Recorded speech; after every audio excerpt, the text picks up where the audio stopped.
Hello. Mute आहे, mute कर. आता आता येतोय. हा कितवा 14व्या याच्यात श्लोक कितवा? आपण 126 थांबलो होतो ना परवा, मागच्या वेळेला. हो ओबी का? नाही, मी क्रमांक. आली होती नंतर, पण मी म्हणजे पोथी हे नव्हतं उघडलं तेव्हा. अच्छा. आपण 126 वरती थांबलो होतो. 126. म्हणवती जग म्हणजे परवते सारुनी पाहिजे माते. म्हणजे हो अध्याय हो. कोणता आहे अध्याय? हा, अध्याय सापडला 14वा. 14वा. 14वा अध्याय, 14. 126 क्रमांकाची ओवी. अच्छा, थांबून जा. सापडलं सापडलं. हो, हम्म. थांब, मला बघू दे आता. 14वा अध्याय, अक्का बाबा बाबा. मी त्या पुष्कळ दिवस. हा, हा, 754 नंबरचं पान काढ. त्याच्या पुढच्या 700. पानावर आहे. हो 755 पानावर आहे. हो हो, घे, काढते काढते. हो, रवी काका 755. नमस्कार, कशा आहात? हो, नमस्कार. छान छान. Doing well. Very good, very good. मी खूप दिवसांनी आली अनिकेत. खूप दिवसांनी आली आहे, तुला नवीन वर्षाच्या अरे, शुभेच्छा. आमचे नेहमी कार्यक्रम मंगळवारीच होते, तुम्हाला येतात नाही. नाही, आज जोडला की योग. हो, मुद्दामून थांबली, म्हटलं नाही नाही आज नाही, नाही. बरोबर आहे, चांगली गोष्ट आहे. हम्म, चला, हम्म. करायची का हे सुरुवात? हा, करा, 754. चालू करा. चला. हो. हम्म. ओ.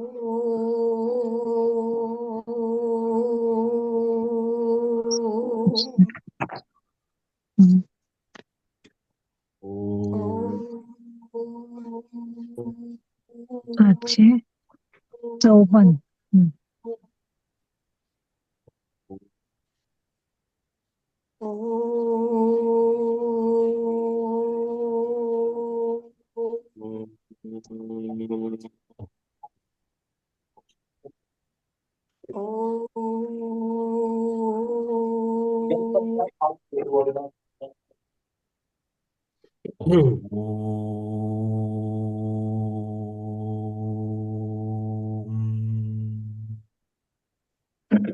बरं, तर आपण 26 पर्यंत पोहोचलो होतो. 27 पासून ते 37 पर्यंत कोण म्हणेल पुढच्या उभ्या? 37 म्हणते मी. हा, तू म्हण. म्हणून जग परवते सारुनी पाहिजे माते, पैसा नोहे उखिते आगवे मीचे. हा तू साचो कारा निश्चयाचा खरा, गाठी बांधवीरा जीवाची ये. आता मिया मज दाविला शरीरी वेगळाला, गुणी मीच बांधिला ऐसा आवडे. जैसे स्वप्नी आपण उठून या आत्ममरण, भोगी जे गा जाण कपी ध्वजा. का कवळा ते डोळे प्रकाशोनी पिवळे, देखती तेही कळे तयासीसी. नाना सूर्य प्रकाशे प्रगटी ते अभ्रभासे, तो लोपला हेही दिसे सूर्येची की. पै आपण पेनी झालिया छाया गा आपुलिया, बिहोनी विहालिया आन आहे. तैसी ये नाना देहे दाऊनी मी नाना होय, तैसा तेथ ऐसा जो बंधू आहे ते ही देखे. बंधू का न बंदिजे हे जाणणे मज माझे, नेणणी उपजे आपलेनी. खरी कोणे गुण कैसा मजची मी बंधू ऐसा, आवडे ते परी ऐसा अर्जुन देवा. गुण ते किती कि धर्म काही यया रूपनाम, कै झाले हे वर्म अवधारी पा. झालं. हो. चला, उत्तम. तर आत्तापर्यंत आपण जे हे 4 श्लोक बघितले आहेत, आपण त्याची आता पटकन थोडीशी उजळणी किंवा रिव्हिजन पटकन करूयात, कारण या चारही श्लोकांचं फार महत्व आहे. आपण या चौघांना एक एक एकत्र बघितलं ना, एका मागे एक, त्याचा आपल्याला एक छान सिक्वेन्स आणि एक छान त्यातनं आपल्याला एक नवीन लॉजिक कळतं. तर सगळ्यात पहिला श्लोक बघूयात. पहिला श्लोक काय होता? परम भूयः प्रवक्ष्यामि ज्ञानानां ज्ञानमुत्तमं, यज्ञात्वा मुनयः सर्वे पराम सिद्धिमतो गतः.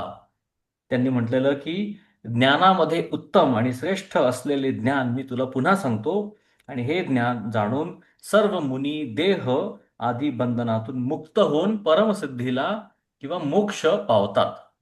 ठीक आहे, परमसिद्धीला ते पावतात. पहिला श्लोक. दुसरा श्लोक कसा होता? इदम ज्ञानम उपाश्रित्य. आपण बघितलं होतं की त्या ज्ञानाला आपण असं असं असं डोकं खाली करून त्याच्या समोर जायचं आहे. इदम ज्ञानम उपाश्रित्य मम साधर्म्यम आगताहा. की तुम्ही माझ्यासारखं वागा, माझ्यासारखं वागा, माझ्यासाठी वागा, की जे काही असेल ते सगळं माझ्यासाठी. मम साधर्म्य आगताः सर्गेपि न उपजायन्ते प्रलये न व्यथन्ति च. की असे लोक काय होतं त्यांचं, की जेव्हा मी सर्ग करतो म्हणजे काय, की जेव्हा भगवंत पूर्ण सृष्टी बनवायला सुरुवात करतात त्यावेळी या लोकांचा जन्म पुन्हा होत नाही. किंवा त्यांनी जर करंट या जन्मामध्ये जर त्यांना आत्ता हे ज्ञान मिळालं आहे आणि जर प्रलय होत असेल तर त्यांना त्याचं दुःखही होत नाही. मग हे जे 2 श्लोक आहेत, या 2 श्लोकांचं डिरेक्शन काय आहे? डाऊनवर्ड आहे की अपवर्ड आहे?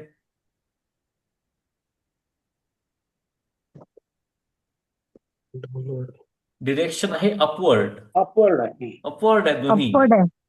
दोन्ही श्लोकांमध्ये सांगितलं आहे की ज्या लोकांना मुक्ती मिळते त्यांचं काय होतं किंवा ते कसे असतात हे सांगितलंय पहिल्या 2 श्लोकांमध्ये. आता ज्यांना मुक्ती मिळत नाही आणि परत जेव्हा सर्ग तयार होतो, जेव्हा पूर्ण पृथ्वी बनते, सगळ्या वेगवेगळ्या ग्रहमाला बनतात, त्यावेळी कुठल्या लोकांना परत जन्म घ्यावा लागतो यांचं डिस्क्रिप्शन आहे श्लोक क्रमांक 3 आणि 4 मध्ये. श्लोक क्रमांक 3 काय म्हणतात? आणि मी आतापर्यंत ज्या ज्या पुस्तकांचा अभ्यास केलाय प्रत्येक ठिकाणी 3 आणि 4 हे एकत्र आहेत. अगदी राम लक्ष्मणासारखे हे 2 श्लोक आहेत. त्याच्यामुळे मम योनिर महद ब्रह्म तस्मिन गर्भम दधाम्यहम. सगळ्यात पहिले त्यांनी म्हटलंय की देर इज समथिंग कॉल्ड महद ब्रह्म. महद ब्रह्म म्हणजे सगळ्या जगाची आई. आपण जिला सीता सुद्धा म्हणू शकतो. तर सगळ्या जगाची आई म्हणजे कोण? महद ब्रह्म. तिच्यामधनं हे 3 गुण निर्माण होतात, तिच्यामधनं पंचभूत निर्माण होतात आणि मग या सगळ्यांचं परम्युटेशन कॉम्बिनेशन करून वेगवेगळं पूर्ण जग तयार होतं. कोणाकडनं? महद ब्रह्म. परंतु महद ब्रह्म काय आहे? फॅक्टरी आहे. बरोबर? फॅक्टरीमधनं फक्त काय निर्माण होतात? बल्ब निर्माण होतात. बल्बमधनं लाईट येतो का? नाही. बल्बमधनं लाईट कोण टाकतो? ते पुढलं आहे. संभव सर्वभूतानां ततो भवति भारत. आणि त्या लाईटची गोष्ट आहे 4थ्या श्लोकामध्ये, जिथे की भगवंत सांगतात 4थ्या श्लोकामध्ये, सर्व योनिषु कौंतेय मूर्तयः संभवति याः तासां ब्रह्म महद योनिर अहम बीज प्रद पिता. की हे जे सगळे बल्ब निर्माण झालेले आहेत त्या सगळ्या बल्बमध्ये लाईट म्हणून ज्याचा प्रकाश पडतो तो लाईट म्हणजे कोण? म्हणजे मी. म्हणून एक आहे महद ब्रह्म जे की आई, आणि तिच्यामध्ये बीज संधारण करणारा जो पिता तो कोण? तो म्हणजे मी, म्हणजे भगवंत. आणि त्याच्यामुळे ही सगळी सृष्टी तुम्हाला दिसते. मग आपण याच्यामध्ये भगवंतांनी किंवा आपल्याला माऊलींनी सुद्धा आपल्याला याचं खूप डिटेल्ड एक्सप्लेनेशन केलं होतं की सत्व, रज आणि तम हे 3 गुण आणि वेगवेगळ्या प्रकारची पंचमहाभूत यांचं कॉम्बिनेशन केलं की कसं काय काय निर्माण होतं. की आपण बघितलं होतं की ज्या ठिकाणी वायू याचं प्रपोर्शन जास्त आहे ते काय करतील? उडतील. वायू प्लस रजोगुण ते उडतील. मग आपण बघितलं होतं की तमोगुण पण जास्त आहे आणि पृथ्वीचं जास्त आहे, ते उगतील.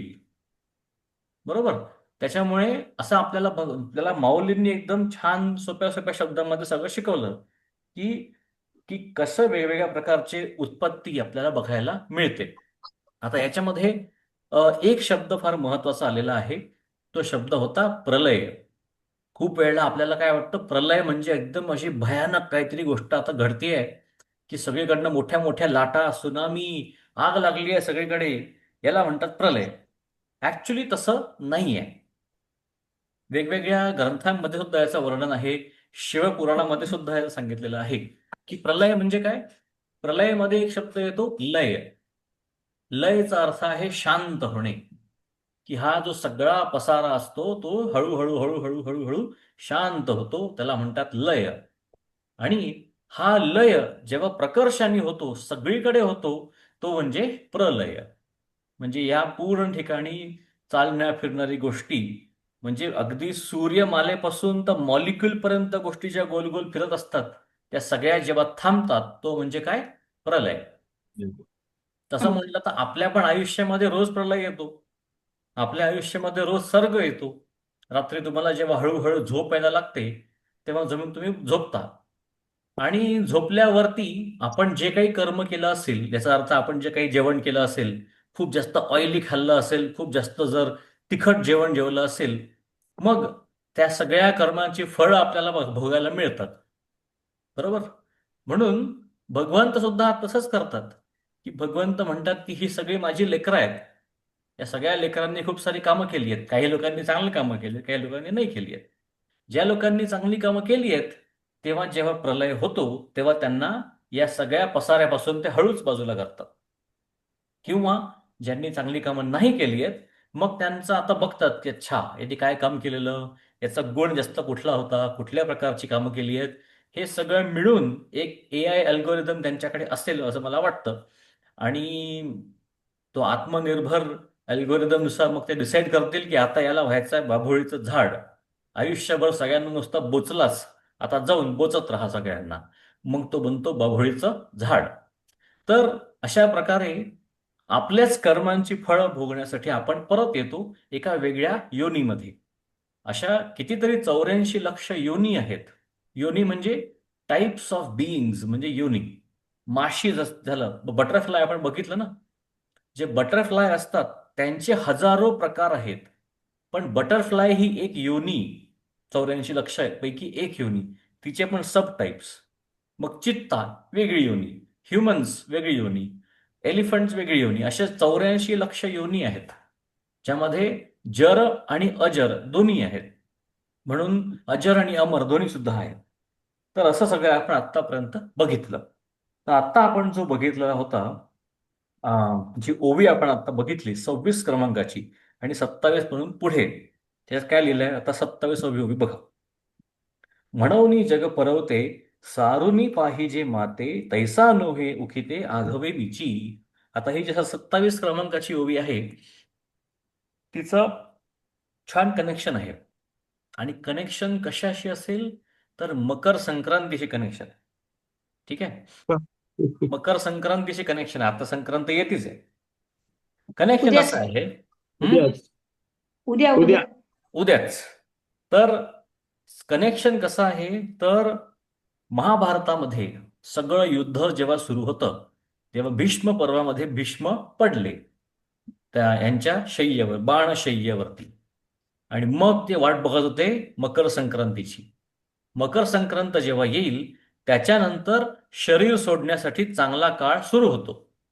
मग आता एवढा मोठा ज्ञानाचा गुगल तिथे झोपला असताना, मग कृष्ण त्यांना सांगतात पांडवांना की बाबांनो, तिथे जा, त्यांना विचारा जरा प्रश्न, त्यांच्याकडनं डाउनलोड घ्या सगळं मस्त. मग तिथे पांडव जातात. मग तिथे धृतराष्ट्र त्यांना सगळं विचारतो. एक एक एक एक करून सगळे धर्मराज युधिष्ठिर. युधिष्ठिर उवाच किमेकं दैवतं लोके किं वाक्येकं परायणं स्तुवन्तः कं कमर्चन्तः प्राप्नुयुर्मानवा शुभम. पुढचा प्रश्न विचारला, को धर्मः सर्वधर्माणां धर्मः परमो मतः किं जपन् मुच्यते जंतुर्जन्म जन्म संसार बंधनात. मग तिथनं ते बोलायला सुरुवात करतात. श्री भीष्म उवाच हे ते जगत्प्रभुं देवदेवम् अनंतं पुरुषोत्तमम्. काय म्हटलं? हे विष्णू सहस्त्रनाम मध्ये आहे. विष्णू सहस्रनाम, एक्झॅक्टली. मग विष्णू सहस्रनाम कसं आलं होतं, की भीष्मांनी जेव्हा हे सगळ्या गोष्टी सांगितल्या पांडवांना, त्या सगळ्या गोष्टी ती 1000 नावं म्हणजे विष्णूंची स्तुती. खरोखर त्यांनी स्तुती कोणाची केली होती? पांडवांच्या बाजूला जे कृष्ण तिथे उभे होते, त्या कृष्णाचीच तिथे स्तुती केली होती. म्हणून तुम्ही बघाल की या विष्णू सहस्रनामाची जी देवता आहे, ती देवता कोण आहे? श्री विश्वरूप हे त्याची देवता आहे. म्हणून खूप छान त्याने खूप मायक्रोस्कोपिक गोष्टी आहेत विष्णू सहस्रनाममध्ये शिकण्याला आहे. पण आपण तिथे आता न जाता परत येऊयात. तर अम, विष्णू सहस्रनाम सांगून झालं. मग आता पुढे काय? मग पुढे भीष्मांनी कृष्णाची स्तुती केली आहे. महाभारतामध्ये 5 वेगवेगळे रत्न आहेत. त्या 5 रत्नांपैकी एक रत्न म्हणजे भगवद्गीता. दुसरं रत्न म्हणजे विष्णू सहस्रनाम. तिसरं रत्न म्हणजे भीष्म स्तुती, की भीष्मांनी जी शेवटी स्तुती केली होती ती एक स्तुती आहे. मग या स्तुतीमध्ये सुद्धा त्यांनी जे वर्णन केलं त्यानंतर आता त्याच्या समोर कृष्ण येऊन उभे राहिले भीष्मांसमोर. मग वेगवेगळ्या ग्रंथांमध्ये याचं डिस्क्रिप्शन येतं की इथे एक्झॅक्टली झालं काय.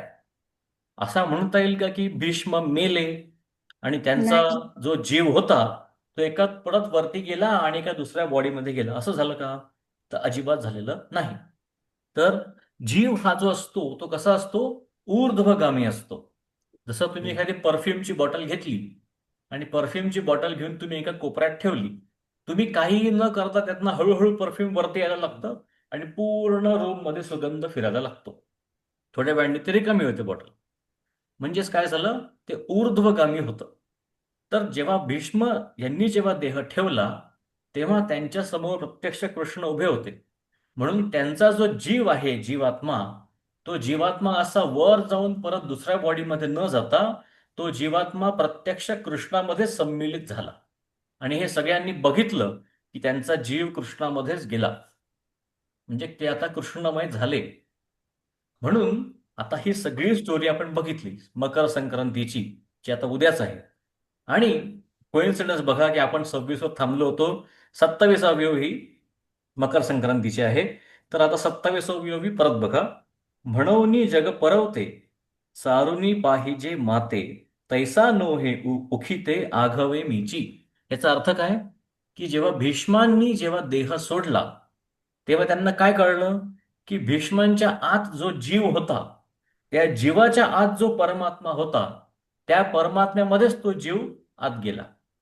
त्या जीवाला बाहेर जायची गरज पडली नाही. त्याला स्वतःच्या आत असलेला जो सुपर कम्प्युटर आहे तो त्याला तिथे मिळाला आणि तो त्यामध्येच लीन झाला.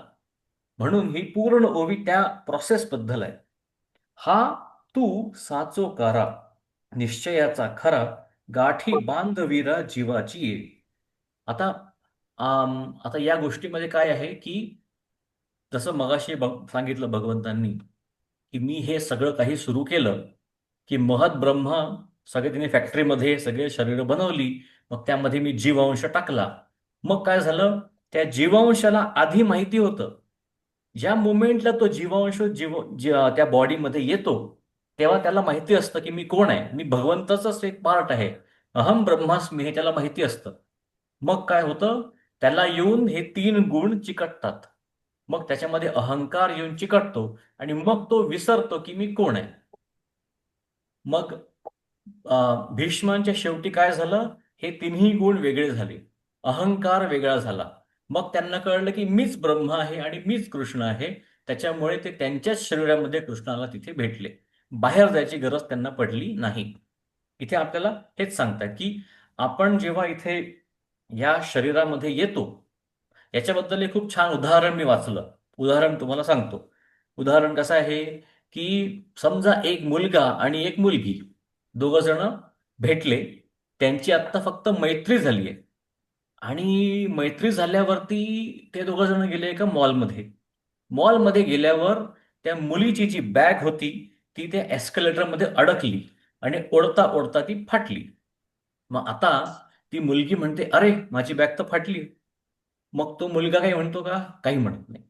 मग मुलगी त्याच्यासोबत जाते आणि आपली आपली नवीन बॅग विकत घेते. मग आता ही स्टोरी थोड्या दिवसांनी पुढे जाते. दोघांचं प्रेम होतं, लग्न पण होतं आणि आता ते हनीमूनसाठी अमेरिकेला जातात. अमेरिकेला गेल्यावरती ते दोघं जण परत एका मॉलमध्ये जातात आणि परत तिची बॅग एस्केलेटरमध्ये जाते आणि परत फाटते. पण आता मात्र काय झालंय? आता तो असं म्हणू शकत नाही, जा आपली आपली बॅग घे.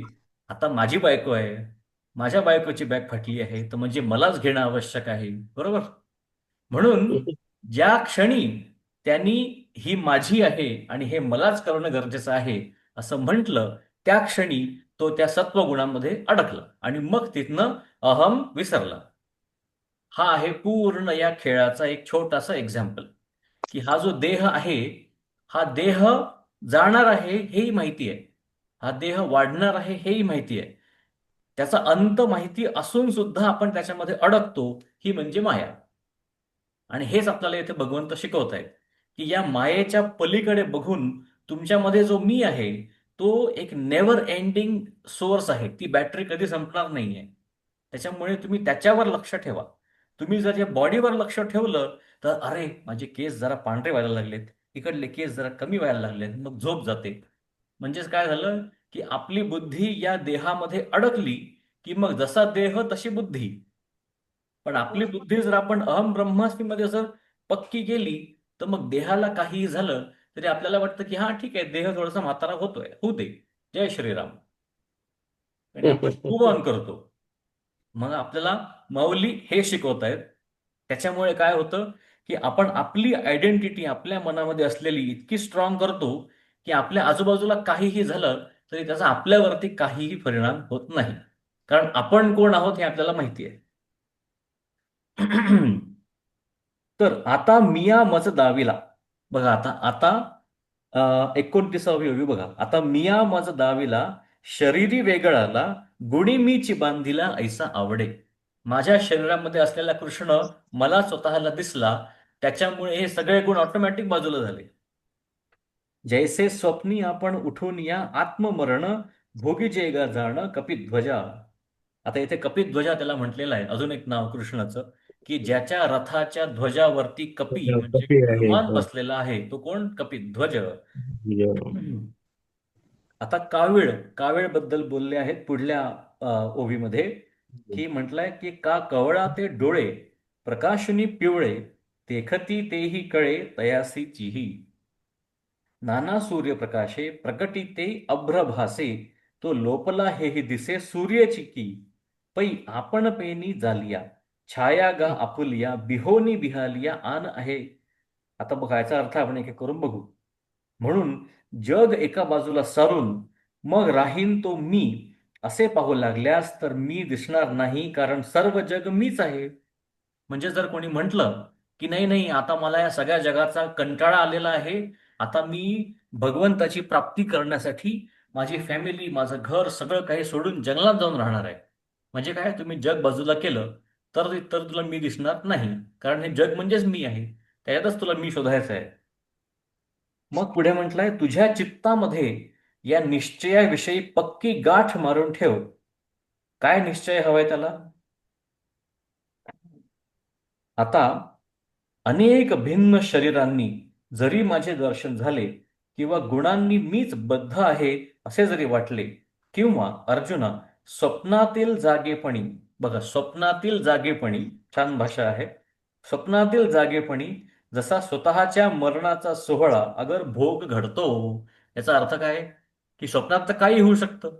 स्वप्नामध्ये तुम्ही तुमच्या घरी गेले, सगळ्यांनी पांढरे कपडे घातले आहेत, मग तुम्हाला असं वाटतं की अरे कोणाचा तरी मृत्यू झाला, मग तुम्ही पण तिथे जाऊन बसता शोक करायला आणि बघता तर आपलाच फोटो.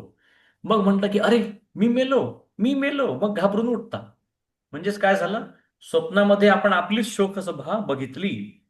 म्हणून स्वप्नातल्या जागेपणी स्वतःच्याच मरणाचा सोहळा अगर भोग घडतो, किंवा कावीळ झालेल्याचे डोळे पिवळे होऊन तो जी जी वस्तू पाहतो ती ती त्याला पिवळी दिसते, किंवा सूर्योदयानंतर आकाशात ढग दिसतात व त्या ढगांनी सूर्य आच्छादित झाला, हेही सूर्यप्रकाशामुळेच समजते, किंवा आपल्या स्वतःच्या अस्तित्वामुळेच अस्तित्व पावलेली जी आपली छाया, तिला जर घाबरला तर तो भिणारा तिच्यापेक्षा काही वेगळा आहे का?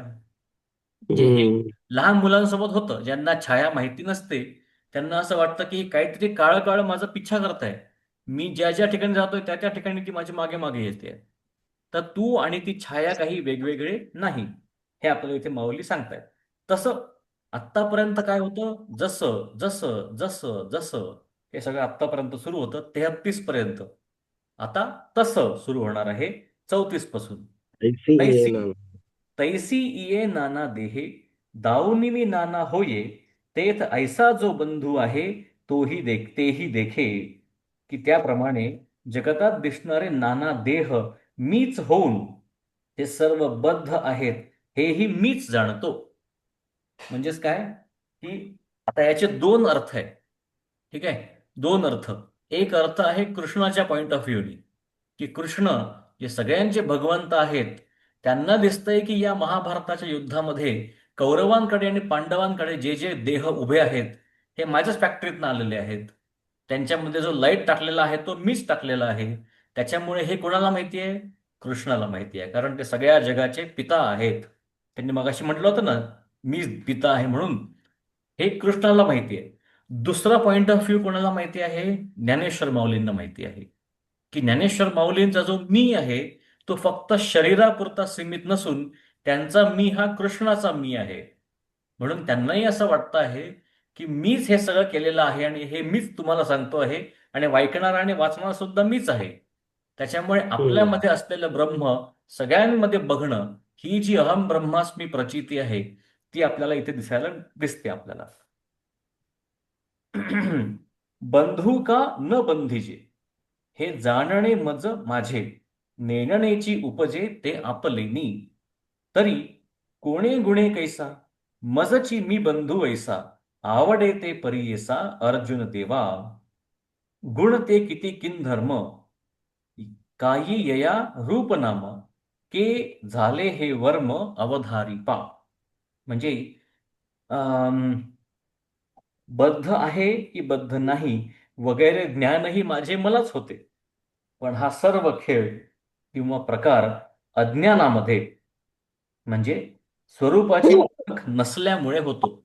मी जसं मगाशी म्हटलं की जेव्हा या देहामध्ये जेव्हा तो जीवांश येतो त्या इन्स्टंटला त्याला माहिती असतं की मीच ब्रह्म आहे म्हणून.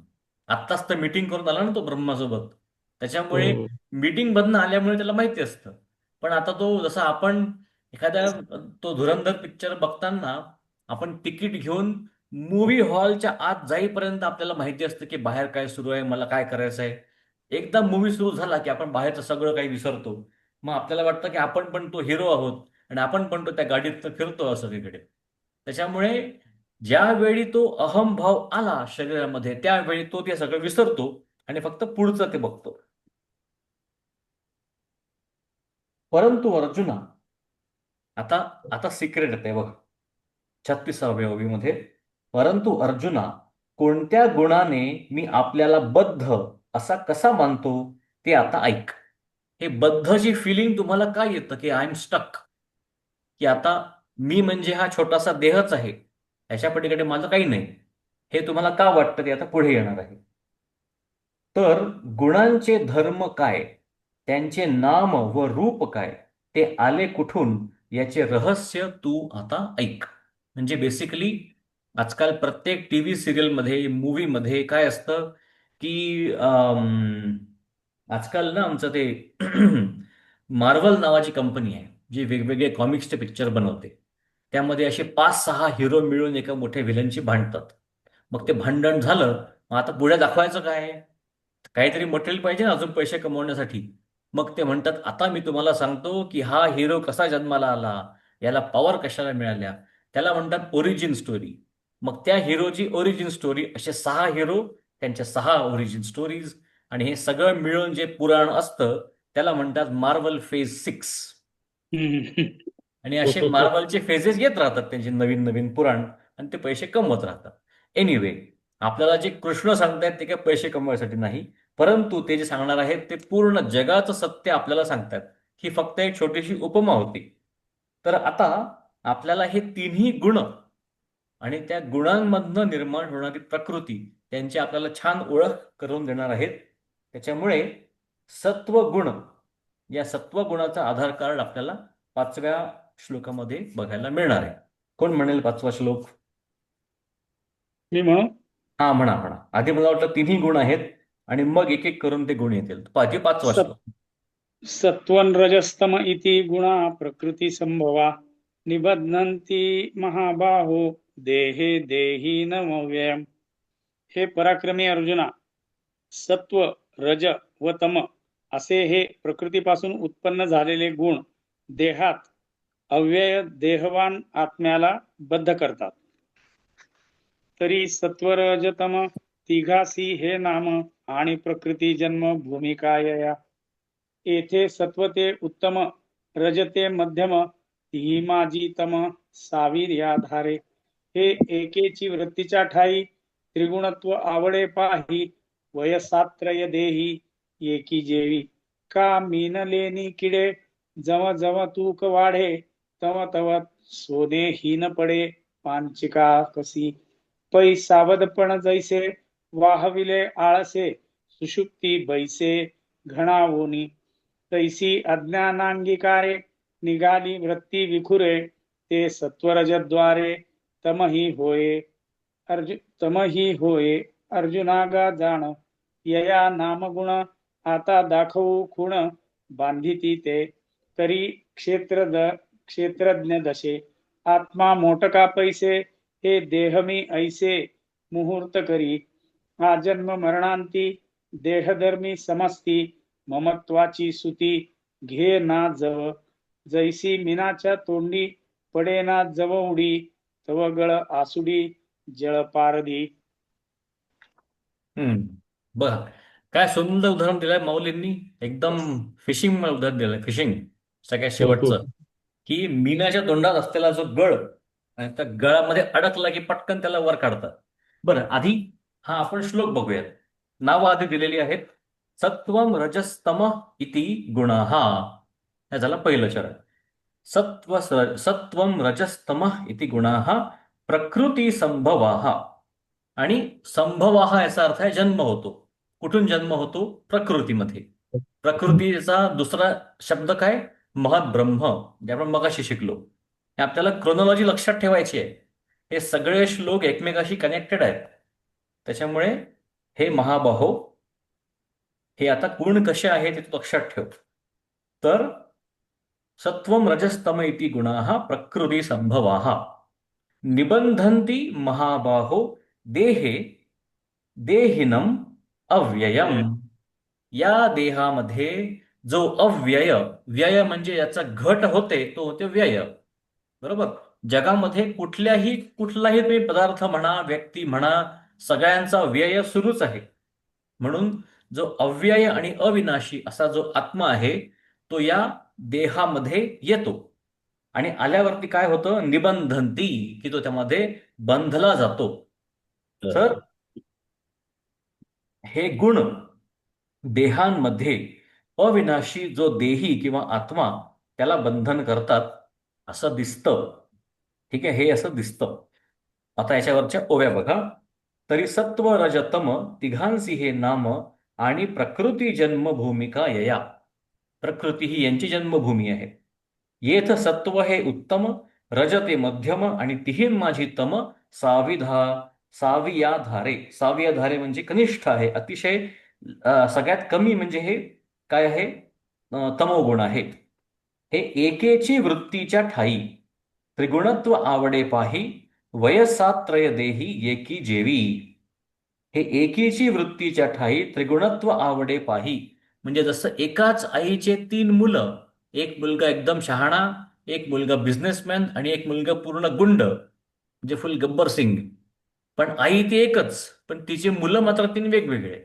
म्हणून त्यांनी ते जे म्हटलं एकेची वृत्तीच्या ठाई, वृत्तीचा एक अर्थ होतो जमीन, वृत्तीचा अजून एक अर्थ होतो म्हणजे आई. म्हणून एकाच आईच्या ठिकाणी हे त्रिगुण प्रकारचे 3 वेगवेगळ्या प्रकारचे गुण आलेले आहेत. आणि वयसात्रय देही एकी जेवी, याचा अर्थ काय आहे? की एकाच अंतःकरण वृत्तीच्या ठिकाणी हे त्रिगुणत्व आहे असे दिसते. ज्याप्रमाणे बालपण, तारुण्य आणि वृद्धपण या अवस्था एकाच देहाच्या दिसतात, की आपला देह तोच आहे. तुम्हाला आठवा, तुमचा जेव्हा 5वा किंवा 7वा बर्थडे होता, तुम्हाला तुमचा जो कुठला वाढदिवस लहानपणीचा आठवत असेल तो वाढदिवस आठवा. मग त्यावेळी तुम्ही जेव्हा एकदम खुश होऊन त्या बर्थडे केकची वाट बघत होता, तुमची आई जी तुमच्यासाठी करत होती, त्यावेळी तुमच्या मनाने जे तुम्हाला म्हटलेलं की आता माझ्यासाठी बर्थडे केक बनतो आहे, आता तोच मी जवळपास 25 वर्षांनंतर लग्नाच्या बोहल्यावरती उभा होता. आणि तेव्हा तुमचा नवरा किंवा तुमची बायको तुमच्या समोर येणार होती. तोच तुमचा मी तुम्हाला सांगतो की आता माझं लग्न होत आहे.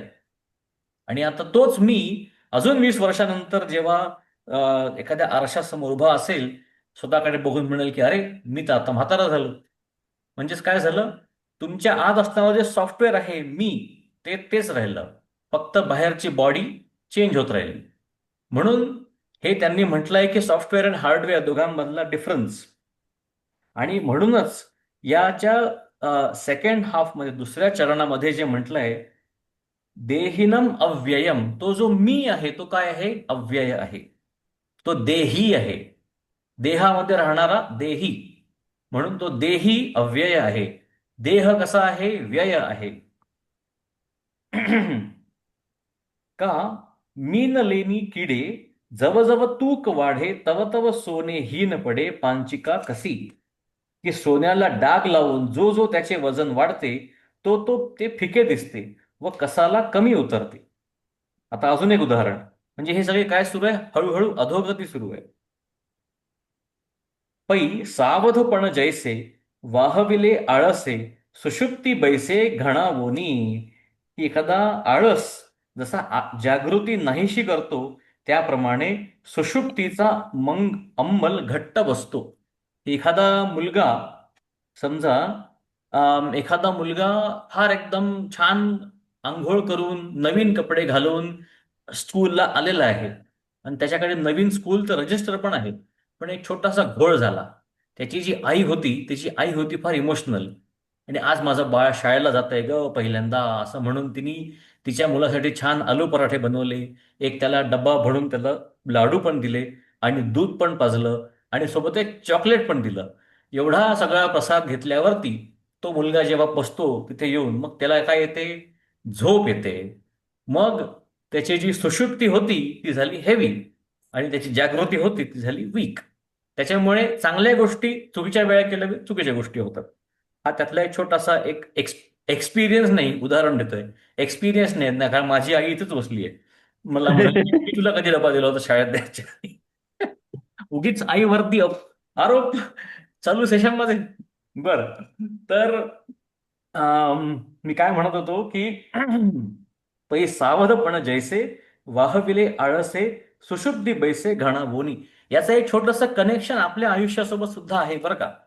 खूप वेळेला आपल्या मनामध्ये सत्वगुण वाढत असतो. तुम्हाला याची अनुभूती झाली असेल की एखाद्या वेळी आपल्याला खूप मनामध्ये येतं की आज काहीतरी चांगलं वाचन करावं.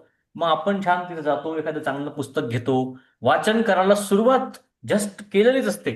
तेवढ्यात ऐकू येतो एक आवाज की चहा तयार आहे. हो का, बरं मग ठीक आहे, ती चहा पिऊ, मग आल्यावर ते वाचन कंटिन्यू करू. मग चहा प्यायला आपण जातो, आणि चहा सोबत आपल्याला काहीतरी न्यूज ऐकायला मिळते, आणि आपण तिथनं वाहवत जातो. त्याच्यामुळे आपल्यामध्ये आलेला जो सत्वगुण आहे, तो सत्वगुणला घट्ट धरून ठेवणं हे पण आपलंच काम आहे. हे सुद्धा आपण सगळ्यांनी लक्ष ठेवलं पाहिजे. कारण बाकी रज आणि तम, बिझनेसमॅन आणि गुंड तयारच बसले आपलं तिथनं बाजूला करायला. म्हणून आपला हा 7 ते 8चा जो काळ आहे, त्यावेळी हे दार बंद आहे, त्यावेळी बाकीच्या खिडक्या पण बंद आहे, त्यावेळी हा मोबाईल पण बंद आहे. त्याच्यामुळे या बाकी सगळ्या ठिकाणावरून येणारे सत्व सोडून रज आणि तम गुण आपल्याला बाजूला ठेवायचे आहे. म्हणून आपलं जे सेशन आहे, भलेही त्याचं नाव वाघ यज्ञ असलं, तरीही हा सत्वगुणी वाघ यज्ञ आहे, हे सुद्धा आपल्याला लक्षात ठेवणं अतिशय गरजेचं आहे. सगळ्यांना अग्री आहे चालेल. का याच्यावरती? आपलं एकमत? आहे. एक मिनिट. चला, उत्तम. बरं, तर आता 43वी ओळी बघा. तैसी, हे झालं जसं, आता तसं. तैसी अज्ञान अंगीकारे, निघाली वृत्ती विखुरे, ते सत्व रज द्वारे तमही होय. अर्जुना गा जाण, यया नाम गुण, आता दाखवू खुण बांधिती के. गुण आणि खुण छान यमक जुळवलेलं आहे माऊलींनी. तर त्याप्रमाणे अज्ञानाचा अंगीकार करून बाहेर पडलेली अंतःकरण वृत्ती विस्तार पावून सत्व रज व तम अशा गुणांची वृद्धी होते. आता इथे सगळ्यात महत्वाचा शब्द कुठला? बाहेर निघालेली वृत्ती. की समजा एखादा व्यक्ती बसून अंतर्ज्ञानामध्ये बसला आहे, मानस पूजा करतो आहे किंवा काहीतरी जप करतो आहे, आणि जप करता करता करता काहीतरी आवाज आला, टिंग टॉंग. मग ती वृत्ती जी आपण अंतर्मुख केली होती ती झाली बहिर्मुख. मग टिंग टॉंग म्हणून मग गेलं दाराकडे. अमेझॉनवाला म्हणला ओटीपी द्या. मग आता ओटीपी साठी मोबाईल शोधायला गेला. मोबाईल बंद पडला होता. मग मोबाईल चार्जिंगला लावला. ते चार्जिंग असेपर्यंत तो वाट बघतोय, टिंग टॉंग टिंग टॉंग. म्हणजेच काय झालं की आपले जे आतापर्यंत सत्व सुरू होतं, सत्व रज सत्व सुरू होता, तो आता रज आणि तम तिथे घुसले. कधी घुसले? जेव्हा आपली वृत्ती बहिर्मुख झाली त्यावेळी. अर्जुना, वृत्तीचे असे 3 प्रकार होतात व त्याला गुण असे म्हणतात. आता ते बंधनाला कसे कारणीभूत होतात ते दाखवतो. हा जो देह हाच मी, अशा समजुतीच्या कुमुहूर्तावर. खूप सुंदर शब्द आहे, अंडरलाईन करून ठेवा. तुमच्याकडे पण आहे का हा शब्द कुमुहूर्त? 145व्या ओवीचा अर्थ तुमच्याकडे काय दिलाय? नाही 145. आहे. नाही हा वाला शब्द नाही आहे. अच्छा. मुहूर्त आहे, मुहूर्त. कु नाही एक- आहे. अच्छा, तुमच्याकडे वाईट मुहूर्त शब्द दिलेला आहे. बोललाय. फक्त मुहूर्त. माझ्याकडे जी ज्ञानेश्वरी आहे त्यात लिहिलंय, हा देह हाच मी, अशा समजुतीच्या कुमुहूर्तावर आत्मा अल्पत्व पत्करून जेव्हा जीव दशेला येतो, म्हणजे तो कुमुहूर्त तो आहे. मुहूर्त आहे. आणि त्या कुमुहूर्तावर काय आहे बघा. मी आता टिंगटॉंग म्हटलं, झालं आमच्या घरी टिंगटॉंग. म्हणून तसं मी म्हणजे काय, हे आत्मा सोडून मीच हा देह, असा आपली अंडरस्टँडिंग होणं, हा आहे कुमुहूर्त. आणि त्यावेळी काय होतं, जन्मापासून ते मरणापर्यंत सर्व देह धर्माच्या ठिकाणी हे माझेच आहे असा अभिमान धारण करतो तो.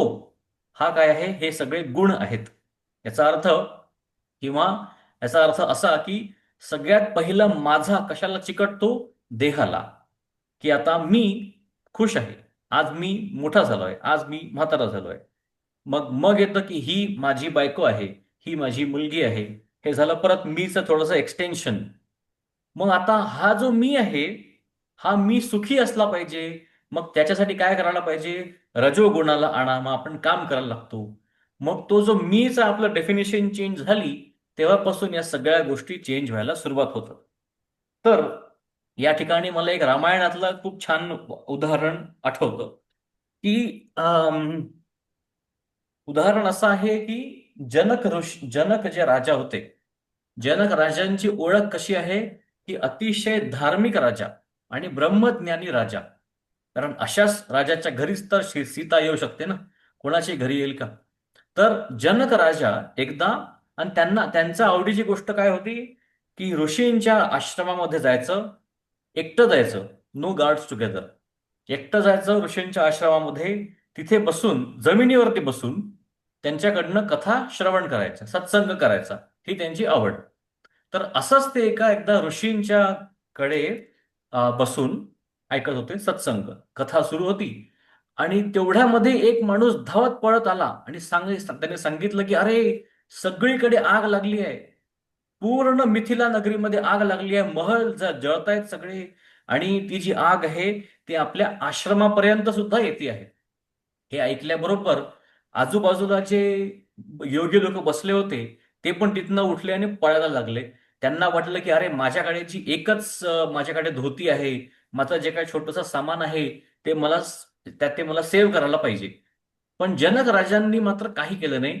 ते शांतपणे बसले होते आणि ते म्हणाले मुनींना की मुनी, तुम्ही सुरू ठेवा, ते होऊ द्या, त्यांना काय करायचं करू दे, आपण सुरू ठेवू. मग त्याच्यावरती तो व्यक्ती त्यांना विचारतो की तुम्ही तर राजा आहात पूर्ण याचे, आणि पूर्ण तुमची सत्ता जळते आणि तुम्हाला काही वाटत नाहीये का? तेव्हा जनक जे म्हणतात ते फार महत्वाचं आहे, कारण ते या पूर्ण लॉजिकशी अलाइंड आहेत. जनक म्हणतात की जी जळते आहे ती एक सत्ता आहे, आणि इथे बसून जो ऐकतो आहे तो मी ज्ञान ऐकतो आहे. या दोन्ही गोष्टी वेगळ्या आहेत. मी म्हणजे सत्ता नाही, मी म्हणजे मिथिला नाही, मी म्हणजे ब्रह्म. आणि आत्ता ब्रह्माला कथा ऐकायची, त्याच्यामुळे बाकी सगळं सोडा आणि आता मला कथा ऐकू द्या. आणि त्याच्यानंतर ते मुनी म्हणतात की याच्या आधी पण एक गोष्ट झाली असते की जेव्हा जनक एका दिवशी त्यांना यायला थोडंसं लेट होतं, तर तेव्हा मुनी त्यांची वाट बघतात की नाही नाही, जनक आल्याशिवाय काय आपण सुरू करायची नाही कथा. मग बाकीचे सगळे जो जमा झालेले लोक ऑफेंड होतात. आम्ही पण तर बसलोय, आमचा काही तुम्हाला मान नाही, त्यांचाच तुम्ही मान करता. मग त्यावेळी त्यांना मुनी म्हणतात की थांबा, थोड्या वेळात कळेलच. आणि हे सगळं जेव्हा होतं, मग ते मुनी म्हणतात की याच्यामुळे मी यांची वाट बघत होतो, की माझा जो श्रोता आहे तो श्रोता स्वतः ब्रह्मज्ञानी आहे, म्हणून मी त्यांची वाट बघत होतो आणि म्हणून ते येईपर्यंत आपण कथा सुरू केली नाही. म्हणून इथे जे माऊलींनी म्हटलं की 145 आणि 46वी ओवी परत वाचूयात. हा देह हाच मी अशा समजुतीच्या कुमुहूर्तावर आत्मा अल्पत्व पत्करून जेव्हा जीवदशेला येतो आणि जन्मापासून मरणापर्यंत सर्व देह धर्माच्या ठिकाणी हे माझेच आहे असा अभिमान धारण करतो तोच. ते काय? तोच ज्याप्रमाणे माशाच्या तोंडात आमिष पडल्यावर लगेच कोळी गळ्याला हिसका देतो, त्याप्रमाणे ज्या वेळेला आपण म्हटलं की हे माझं, त्यावेळी ते गुण आपल्याला अडकवतात. जसा कोळी माशाला अडकवतो, तसे हे 3 गुण आपल्याला अडकवतात. कधी अडकवतात? ज्यावेळी आपण अंडरलाईन करून आवाज वाढवून म्हणतो की हे मीच आहे, हे माझंच आहे, त्यावेळी. तर या अंडरस्टँडिंग वरती आहे पुढला श्लोक, तो म्हणजे 6वा श्लोक. कोण म्हणेल 6वा श्लोक? यावाल्या याच्यामध्ये त्या कुमुहूर्तासाठी वाईट शकून असा शब्द वापरलाय तुम्ही. हो, बरोबर. वाईट शकून म्हणजे कुमुहूर्त ना? हो हो, अपशकुन. बरोबर. अच्छा. अपशकुन ज्याला म्हणतात, अपशकुन सारखं, हा हा हा. तसंच. ओके. आणि आता इथे ते अपशकुन तरी त्यांनी का म्हटलंय की अपशकुन त्यावेळी होतो जेव्हा एका चांगल्या व्यक्तीच्या हातून चुकीच्या गोष्टी घडतात, तो होतो अच्छा. अपशकुन. हा तसं हा. प्रत्यक्ष कृष्ण एका देहामध्ये आले, समजा कृष्ण स्वतः आले एका देहामध्ये, आणि हम्म. ते जेव्हा आले तेव्हा त्यांना माहिती होतं की या सर्व जगाचा रचयिता म्हणजे मी. आणि एका हम्म. मिनिटामध्ये ते सगळे विसरले आणि म्हटले की अरे आता तर मी बालक आहे, मला भूक लागली, दूध पाहिजे, रडायला लागले.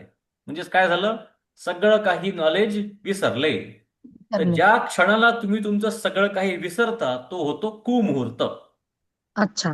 जसा जसं महाभारताच्या युद्धामध्ये ज्यावेळी कर्णाला त्याचा सगळ्यात महत्वाचा क्षण असताना त्याची सगळी विद्या तो विसरला त्याच्या श्रापामुळे, तो काय होता? हा हा. कुमुहूर्त.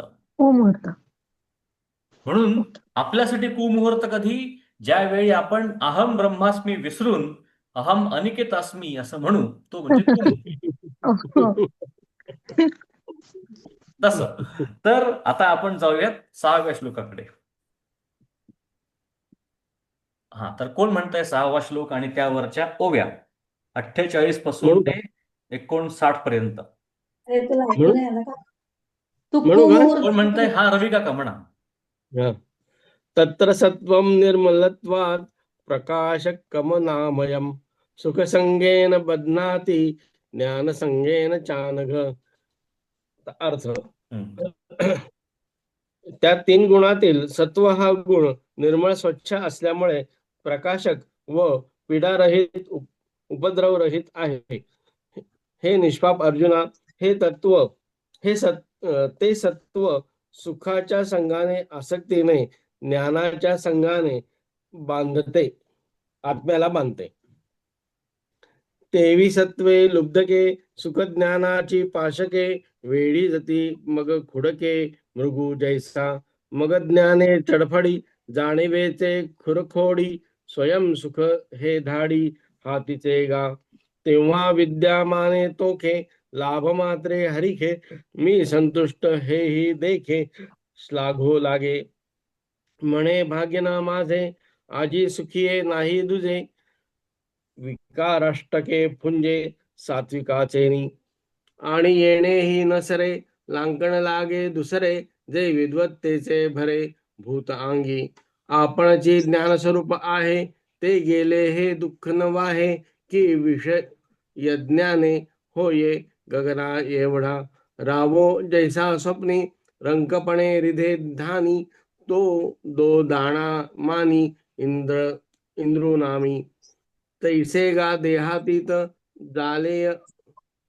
झाले या देहवंता हो लागे पंडुसुता बाह्य ज्ञाने प्रवृत्ती शास्त्र बुझे यज्ञ विद्या उमजे किंबहुना सुखे स्वर्गवरी आणि म्हणे आजी आन मी वाचनी नाही सज्ञान, चातुर्य चंद्रा गगन चित्त माझे. ऐसे सत्व सुखज्ञानी, जीवासी लावणी कानी. बैलाची करी वाणी, पांगुळाची या. आता हाची शरीरी, रजे जिया परी. बांधीजे ते अवधारी, सांगी जाईल. चला उत्तम.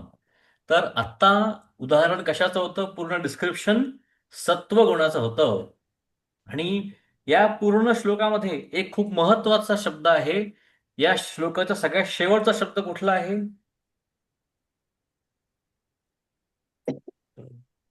ज्ञान संजन.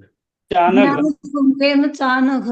चानघ. संज्ञेन चानघ म्हणजे च अनघ. अनघ म्हणजे जो निष्पाप आहे तो आहे अनघ. ठीक आहे. तर हे निष्पाप नावाचा शब्द कोणासाठी वापरला आहे? अर्जुनासाठी. तर भगवंत अर्जुनाला रिमाइंड करतायत की तू कसा आहे, निष्पाप आहेस.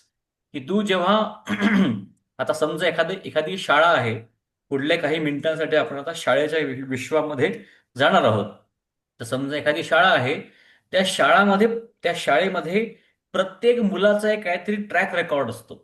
की आता हा मुलगा चांगला अभ्यास करतो आहे, किंवा ही मुलगी मागच्या वर्षी खूप हुशार होती, या वर्षीचे मार्क्स खाली जात आहेत. परंतु एक नवीन मुलगा शाळेमध्ये येतो. तो मुलगा कसा आहे? त्याचा काहीही ट्रॅक रेकॉर्ड नाही, त्याचे कोणी मित्र मैत्रिणी सुद्धा नाही. मग तो कसा आहे? अनघ. Completely blank. ना त्यांनी पुण्य केले आहेत, ना त्यांनी पाप केले आहेत. तो कसा आहे? अनघ. म्हणून भगवंत अर्जुनाला रिमाइंड करतोय की तू अनघ आहेस, हे लक्षात ठेव. आणि याचा कनेक्शन, भलेही आपण आता 14व्या अध्यायाच्या यात्रेमध्ये असलो, याचं कनेक्शन कशाशी आहे? पहिल्या अध्यायासोबत आहे. की जिथे अर्जुनाच्या हातातून गांडीव खाली पडला होता, हातपाय थरथर कापत होते, तोंड ड्राय झालं होतं. कारण त्याला वाटत होतं की आता माझ्याकडनं खूप सारे पाप घडतायत.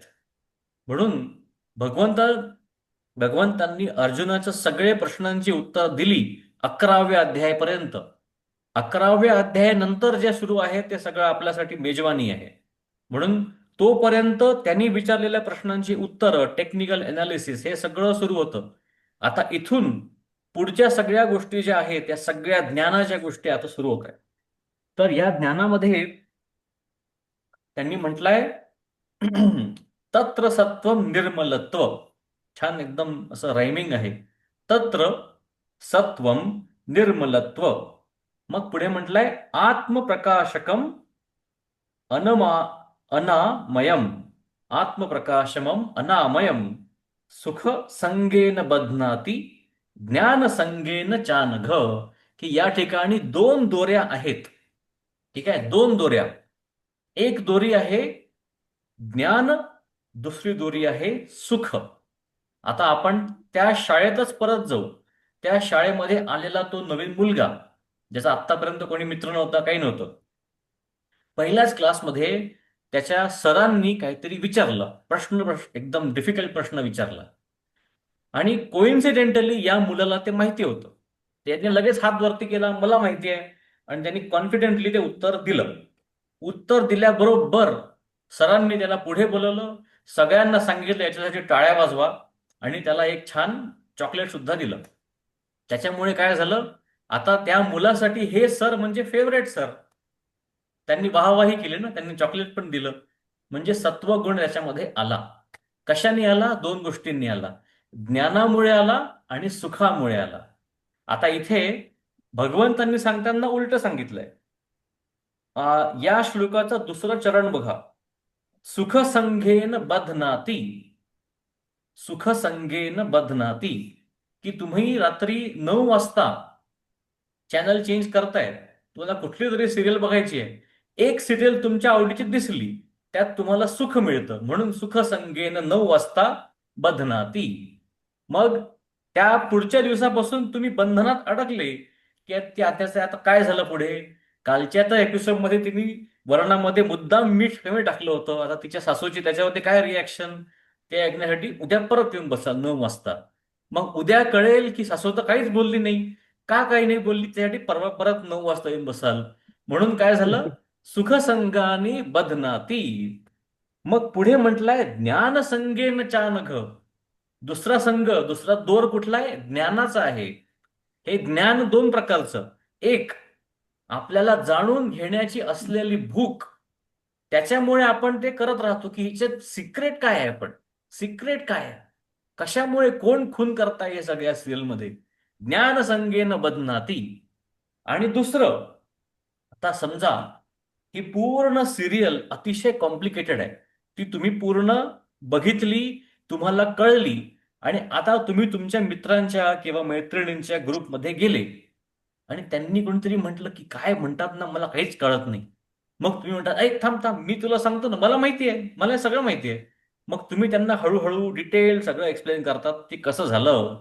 म्हणजेच काय झालं, ज्ञान जे तुमच्याकडे होतं ते काय ठरलं? बंधन. म्हणून ज्ञान संगेन बधनाती. कळलं सगळ्यांना? सुख हो. आणि ज्ञान हे दोन बंधनं जेव्हा असतात, तो कुठल्या गुणाचं लक्षण आहे? सुख आणि ज्ञान हे या दोघांमुळे जेव्हा बंधन पडतं ते कुठल्या गुणामुळे असतं? वाचा वाचा, सत्व. 6वा श्लोक परत बघा. सत्व. सत्वगुण. म्हणून या दोन गोष्टी इंडिकेटर्स आहेत सत्वगुणाच्या. आता या वाईट आहेत मी असं अजिबात म्हणत नाही, या चांगल्या पण आहेत. की सुख संघातेचा अर्थ असा पण असू शकतो की तुम्ही जेव्हा एखाद्या ठिकाणी सत्संग सुरू आहे, तुम्ही तिथे जाऊन बसता आणि तुम्हाला तिथे खूप छान वाटतं. मग तुम्ही म्हणता की नाही नाही, मला इथे दर शुक्रवारी संध्याकाळी येऊन बसायचंय. सगळ्यांनी मिळून जेव्हा अथर्वशीर्ष म्हणतात तेव्हा मला एकदम प्रसन्न वाटतं, पॉझिटिव्ह एनर्जी येते. म्हणजे काय झालं? सुख, पण सात्विक सुख. आणि दुसरं, त्या ठिकाणी बसून तुम्हाला जेव्हा त्या ठिकाणी बसून जेव्हा तुम्हाला अथर्वशीर्षाचा हळूहळू अर्थ कळायला लागतो, तुम्हाला त्या एकेका श्लोकाचा अर्थ कळण्याची जी मजा लागते, आता पुढच्या श्लोकाचा अर्थ काय हे जाणण्यासाठी तुम्ही परत येता. म्हणजेच काय झालं? ज्ञान तुम्हाला मिळतंय. म्हणून या गोष्टी प्रत्येक वेळी निगेटिव्हलीच घेतल्या पाहिजे असं नाहीये. जर तुम्हाला 3 गुणांमध्ये चूज करायचं असेल, ऑलवेज स्टिक टू सत्वगुण. म्हणून हा भगवंतांनी पण पहिल्यांदा काय सांगितलं? सत्वगुण सांगितलं. जर त्यांनी आधी तमोगुण सांगितलं असतं तर काय झालं असतं? लोकांनी तमोगुणावरती जास्त विश्वास गेला असता, जास्त लोकांची अट्रॅक्शन झालं असतं तमोगुणावरती. बरोबर? म्हणून कुठल्याही शाळेमध्ये तुम्ही गेलात, कुठल्या मुलांचे फोटो असतात पोस्टरवरती? 98% वाल्यांचे असतात की 49% वाल्यांचे असतात? 98. 98. म्हणून हे 98% वाले लोक म्हणजे सत्वगुण. म्हणजेच काय? 14.6 इक्वल्स सत्वगुण. या सत्वगुणामध्ये असलेल्या पॉझिटिव्ह वरती आज आपण थांबूयात या 13व्या दिवशी. आणि पुढल्या सेशनमध्ये आपण जेव्हा भेटू त्यावेळी आपण याच्यातल्या मौल्यांनी सांगितलेल्या तत्वज्ञान आणि मग पुढे रजोगुण, की त्यात तर अजून भरपूर काय काय आहे ते बघूया. तर आपण आजचं सेशन इथे थांबू. चला, ओके. असं एकदा म्हणूयात. हो. चला. आता विश्वात्मके देवे वाघयज्ञे येणे वाग्यज्ञे तोषावे, तोषोनी मज द्यावे असा यदान हे.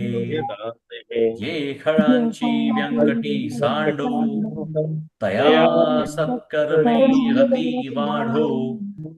भूता परस्परे पडो, मित्रजीवांचे दुरितांचे तिमिर जावो.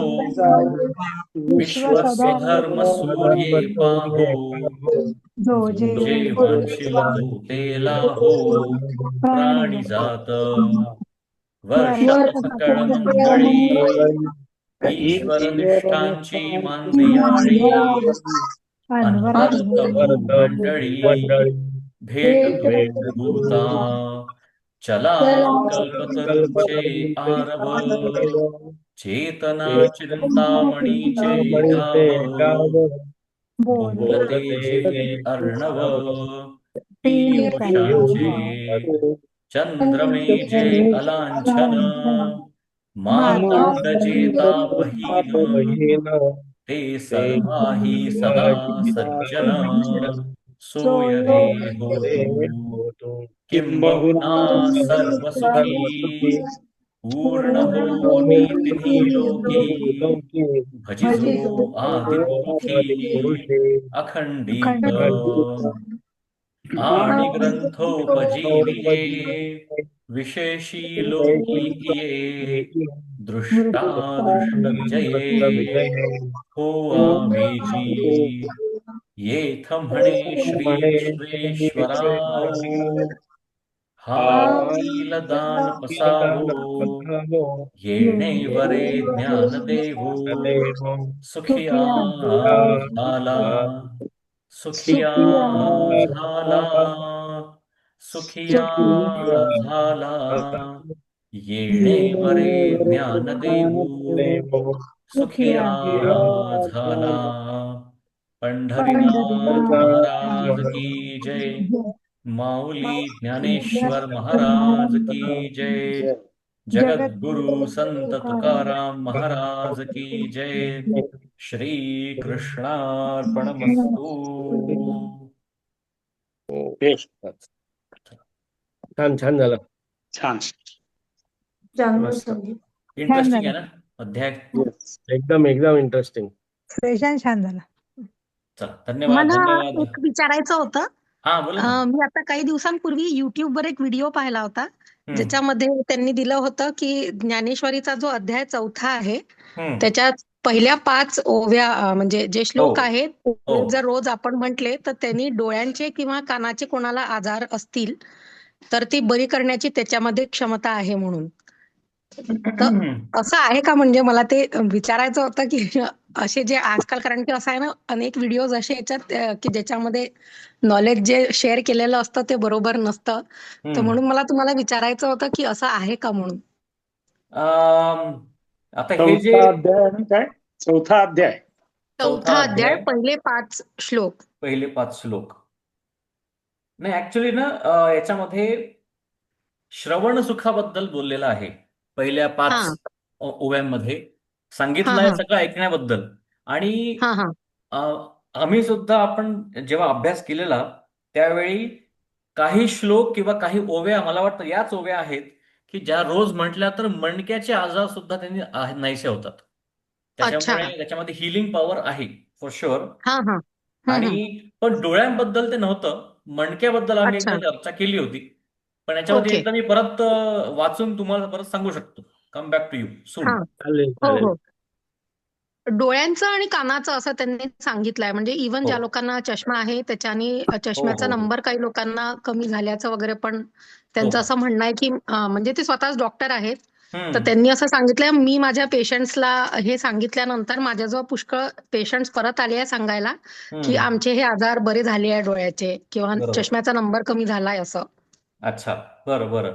कारण याच्या तर पहिल्या मग 5 ओव्या आहेत त्या कशा आहेत तर सूर्या हा बोला ना अशोकजी. अविनाशी सूर्य याच्याबद्दल आहे. हो 4था अध्यायातल्या पहिल्या 5 ना त्यामध्ये हा हो म्हटलंय हो आज जी श्रवणेंद्रिय पाहले चे 2 गोष्टी हो आहेत. यामध्ये मॅजिक काय आहे आज जी श्रवणेंद्रिया पाहले असं म्हटलंय. म्हणून हम्म. ऐकण्याबद्दल पण आहे आणि पाहण्याबद्दल पण आहे. आज जी श्रवणेंद्रिय पाहले जे येणे गीता निधान देखिले आता स्वप्नची हे तुकले साचा सरिषे आधीची विवेकाची गोठी वरी प्रतिपादी श्रीकृष्ण जगजेठी आणि भक्तराजू किरीटी परिसत असे. आता हे सगळं झालं बघण्याबद्दल आणि ऐकण्याबद्दल. आता ऐकण्यामध्ये सगळ्यात उच्च काय आहे पंचम आलाप आणि स्मेल मध्ये काय आहे सुगंध. म्हणून हो हो जैसा पंचम आलापू सुगंधू की परिमळू आणि सुस्वादू की स्वाद सुद्धा चांगला आहे ऐकायला सुद्धा छान आहे सुगंध सुद्धा छान आहे. तैसा भला झाला विनोदू कथेचा ये की तशी ही कथा झाली की समजा की तुम्ही जेवायला बसलात आणि हम्म जेवतानाचं जेवण उत्तम आहेच त्याचा वास हो पण खूप छान आहे आणि दिसायला अजूनच खूप छान आहे आणि तुम्ही हा त्याच्याबद्दल सगळ्यांकडनं चांगलं ऐकलं सुद्धा आहे. कैसी आगळीक दैवाची जे गंगा जोडली अमृताची. आता प्रत्येक तुम्ही पुराणातली कुठलीही गोष्ट बघितली अमृताचा संबंध हा नेहमी एका छोट्याशा कलशासोबत येतो. अच्छा हम्म. अमृत हे कधीही असं वाहत नसतं हा छोट्याशा कलशामध्ये चालेल. अमृत असतं. पण हा इथे माऊलींनी काय म्हटलंय जे गंगा जोडली अमृताची, की नदी वाहते अमृताची या पूर्ण अध्यायामध्ये. म्हणून नदीमध्ये आपण कसंही बुडलो तरी अमृत म्हणजे अमर करणारा हिलिंग आहे. म्हणून ही हो. हिलिंगची ओवी आहे. म्हणून गंगा अच्छा. जोडली अमृताची, हो का जप तपे श्रोतयांची फळं आली. की तुम्ही आत्तापर्यंत जे काही जप केलं असेल, तप केलं असेल, कुठे एखाद्या धार्मिक ठिकाणी गेला असाल, ती सगळी फळं जी तुम्हाला जीवनाच्या शेवटी मिळणार होती, ती तुमची एफडी आत्ताच मॅच्युअर झाली. अच्छा. म्हणून जप तपे श्रोतयांची फळं आली. म्हणून हे जे फळं आली जे म्हटलं आहे ते याच्याबद्दल आहे. आणि सगळ्यात शेवटचं, आता इंद्रिय जात आघावे, तिन्ही श्रवणांचे घर रिघावे, मग संवाद सुख भोगावे, हे गीताख्य हे. की आपली सगळी पंचेंद्रिय चांगली करायची कशासाठी? हा. गीता भोगण्यासाठी चांगली करायची. म्हणून हा त्याचा ऑब्जेक्टिव्ह आहे. ओके. अशा या 5 हा. ओळी. एक अच्छा. ते 5 1 ते 5 आहे का? ह्या 1 ते हो, 5 1 ते 5. चौथा अध्याय. चौथा अध्याय, हा, चौथा अध्याय. ज्ञान संन्यास योग. बरं चला, चला उत्तम, छान वाटलं सगळ्यांना भेटून. सगळेजण आले, एकदम मस्त वाटलं सगळ्यांना. संक्रांतीच्या खूप खूप शुभेच्छा. आणि माझ्याकडनं तिळगुळ घ्या. तिळगुळ घ्या, गोड गोड ओव्या बोला. आमच्याकडून तिळगुळ. हो. तुम्हाला आमच्याकडनं पण. हो. येस. आणि माझ्याकडनं एक व्हर्च्युअल गुळाची पोळी सगळ्यांसाठी. अरे एक वा पोळी वा वा. करून. अनिकेत तुला गुळ आवडतोच. अजूनही आवडतो गुळ, पोळी दोन्ही आवडतं, अरे तुपासकट. अनिकेत, हा अनिकेत आहे ना, हा लहानपणी डब्यात काय न्यायचा? पोळीचा लाडू आणि मोदक केले तळलेले की म्हणायचं, आई देऊ नको कोणाला, सगळे मलाच पाहिजे. त्याचा जन्म चतुर्थीचा कोणाला आहे ना देऊ जन्म. नको आपले मोदक. अगं जन्म चतुर्थीचा आहे ना त्याचा. हम्म. अंगारकी. अंगारकी चतुर्थी. हम्म, हम्म. बरोबर. हम्म. चालेल. चला, ठीक आहे. ठीक आहे. भेटूयात चला. सगळ्यांना परत पुढल्या हा. मंगळवारी भेटू. भेटू. आणि बाय. आपल्या हो. गीतेचे हो. मोदक पुढल्या आठवड्यामध्ये परत ग्रहण करू. हो, हो. Yes. चला, गुड नाईट. चला. Good night. Good good night. Night.